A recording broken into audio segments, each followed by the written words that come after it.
अस्सलाम वालेकुम, मैं हूं आपका होस्ट ज़वार अमान और आप देख रहे हैं माई उर्दू ट्यूब यूट्यूब चैनल में। एक बार फिर मैं आप सब फ्रेंड्स को खुश आमदीद कहता हूं और उम्मीद करता हूं कि आप सब होंगे खैर अफियत से।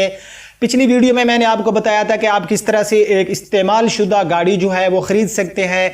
तो मैंने उसमें यह कहा था कि अगर आपके पास पैसे नहीं हैं कि आप एक शोरूम रेंट पर ले सकें और आप गाड़ियों का बिज़नेस करना चाहते हैं तो विदाउट शोरूम आप कैसे जो है गाड़ियों का बिजनेस स्टार्ट कर सकते हैं। तो मैंने कहा था क्या इस पर मैं एक वीडियो बनाऊं, तो आप में से बहुत से मेरे जो सब्सक्राइबर थे उन्होंने कहा जी ज़वार भाई आपने ऐसी वीडियो बनानी है। तो आज भाई मैं इस टॉपिक पे जो है बात करने वाला हूं। उससे पहले अगर आप लोग न्यू हैं तो मेरे इस चैनल माई उर्दू ट्यूब को कर ले सब्सक्राइब, साथ में होगा बेल का निशान, उसे ज़रूर इंटर किया करें। फेसबुक पेज और मेरे उर्दू ब्लॉग की लिंक आपको डिस्क्रिप्शन में मिल जाएगी, उसको आपने लाजमी जाके ओपन करना है। तो बढ़ते हैं अपने मेन टॉपिक की तरफ। सबसे पहली बात यह है कि आपके पास गाड़ी खरीदने का, गाड़ी को चेक करने का तजर्बा होना चाहिए, वरना अगर आपने गाड़ियों का बिजनेस शुरू किया तो आपको क्या होगा, आपको 100 में नुकसान नहीं होगा, 1000 में नहीं होगा, बल्कि लाखों में आपको नुकसान होगा। ज़ाहिर है गाड़ियों का बिजनेस कर रहे हैं, लाखों इन्वेस्ट कर रहे हैं, आपके पास तजर्बा नहीं है। तो तजर्बा हर देखें कोई भी काम है उसके लिए अगर आपके पास तजर्बा नहीं है तो आप नाकाम हो जाते हैं। कोई भी काम हो तो आपने क्या करना है, आपके पास तजर्बे का होना लाजमी है। आप सीख लें पहले कि गाड़ी को किस तरह से जो है ख़रीदना है, किस तरह से उसकी चीज़ें देखनी है, कौन कौन से डॉक्यूमेंट्स होते हैं जिनको देखना ज़रूरी होता है। तो इस टॉपिक पर आपको बहुत सी वीडियोस मेरे चैनल पर मिल जाएंगी, या आप जो है वो वीडियोस देख सकते हैं।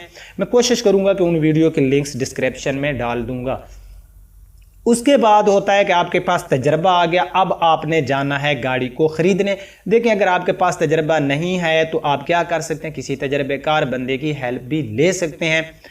इससे आपको फ़ायदा ये होगा फ्रेंड कि अगर आप इस तरह से बिज़नेस स्टार्ट करेंगे विदाउट शोरूम, तो कल को जब आप शोरूम बनाएंगे तो होगा ये कि आपके पास एक अच्छा खासा, देखें यार जब आप गाड़ियाँ लेने जाएंगे ज़ाहिर है आपको तजर्बा आ जाएगा।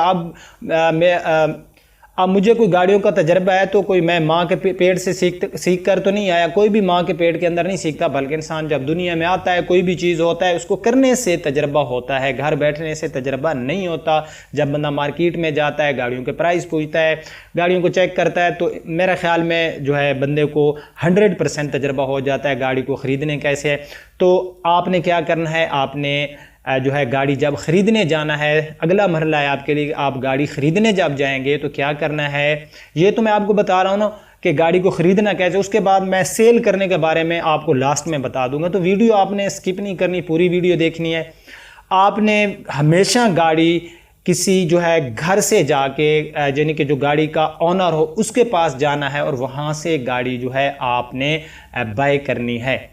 और हमेशा ये मद्देनज़र रखना है कि आप ये गाड़ी बाय कर रहे हैं इसलिए कि इस गाड़ी में आपको प्रॉफिट हो। एक होता है कि आप अपनी फैमिली यूज़ के लिए गाड़ी ले रहे होते हैं, जिस गाड़ी को आपने कल को सेल नहीं करना, वो गाड़ी आप 30, 40, 50 हज़ार अगर महंगी ले भी लेते हैं तो कोई इशू नहीं है। देखें एक होता है इन्वेस्टर रेट, एक होता है कस्टमर रेट। इन्वेस्टर रेट हमेशा ये होता है कि जो इन्वेस्टर लोग होते हैं वो अपने लिए जो गाड़ी तलाश करते हैं, वो उनकी कोशिश होती है कि हम एक सस्ती और अच्छी गाड़ी तलाश करें जो कि हमें ज़्यादा से ज़्यादा प्रॉफिट दे।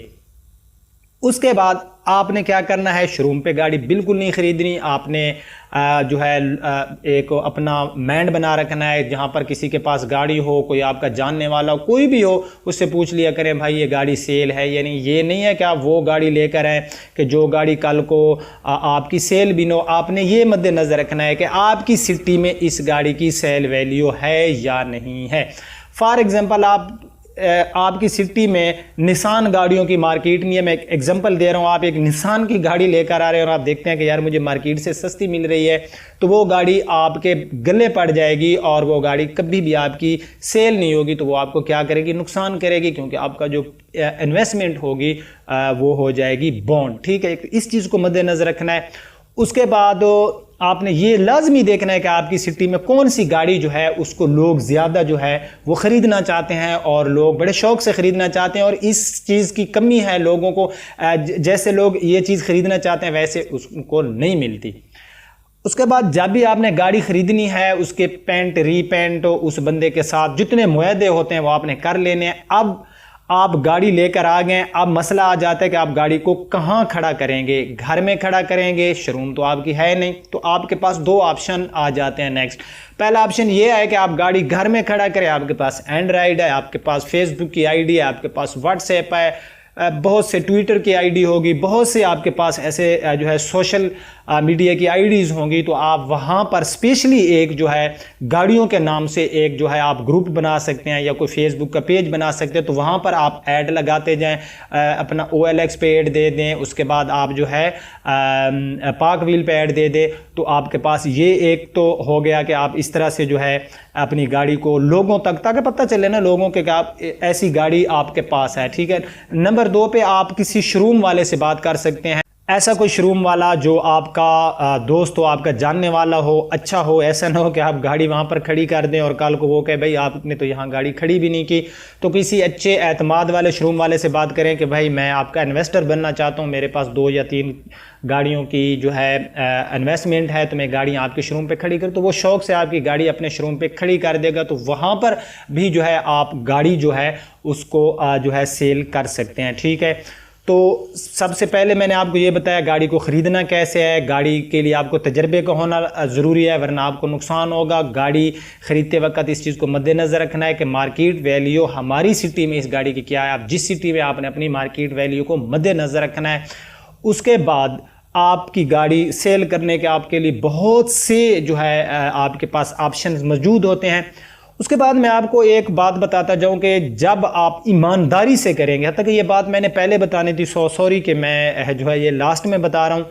ईमानदारी से करेंगे, एक चीज़ जो है आप लोगों को क्लियर बताएंगे कि भाई ये चीज़ है।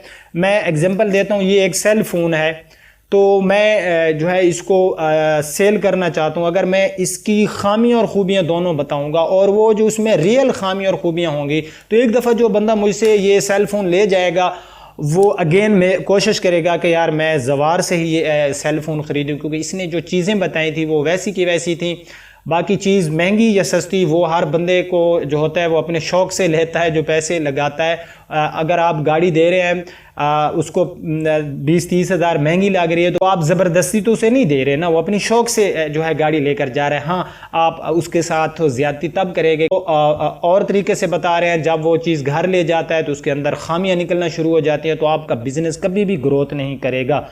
ऑनलाइन लोगों ने अपने बिजनेस किए हुए हैं। आप हमेशा जो है ऑनलाइन अगर कोई चीज़ बाय करते होंगे अपने लिए, कोई भी चीज़, शूज़ बाय करते होंगे अपने लिए, कोई एंड्रॉइड, कोई भी चीज़, इवन कि आप किसी वेबसाइट से बाय करते होंगे, हमेशा आप उस वेबसाइट पे जाते होंगे कि जिस पर आपको पता हो कि यार इसके जो प्रोडक्ट होते हैं वो अच्छे हैं। तो वो वेबसाइट वाले कितना जो है एक ऑनलाइन घर बैठे जो है वो अपने प्रोडक्ट को जो है सेल कर रहे हैं।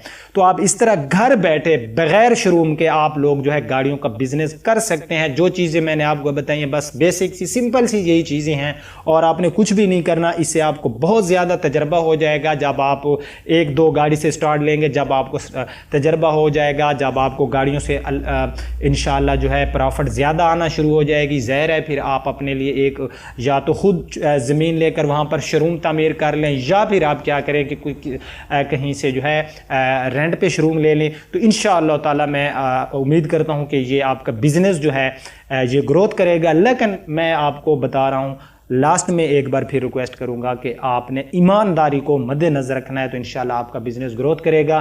तो ये कुछ बेसिक चीज़ें थी जो मैंने आपको बताई। अब आपका होस्ट ज़वार अमान आपसे इजाज़त चाहता है। अगर आपको मेरी वीडियो पसंद आई है तो लाइक एंड शेयर ज़रूर कर देना। अगर इसी तरह के टॉपिक की वीडियो लेकर आना है तो वो भी मुझे बता देना।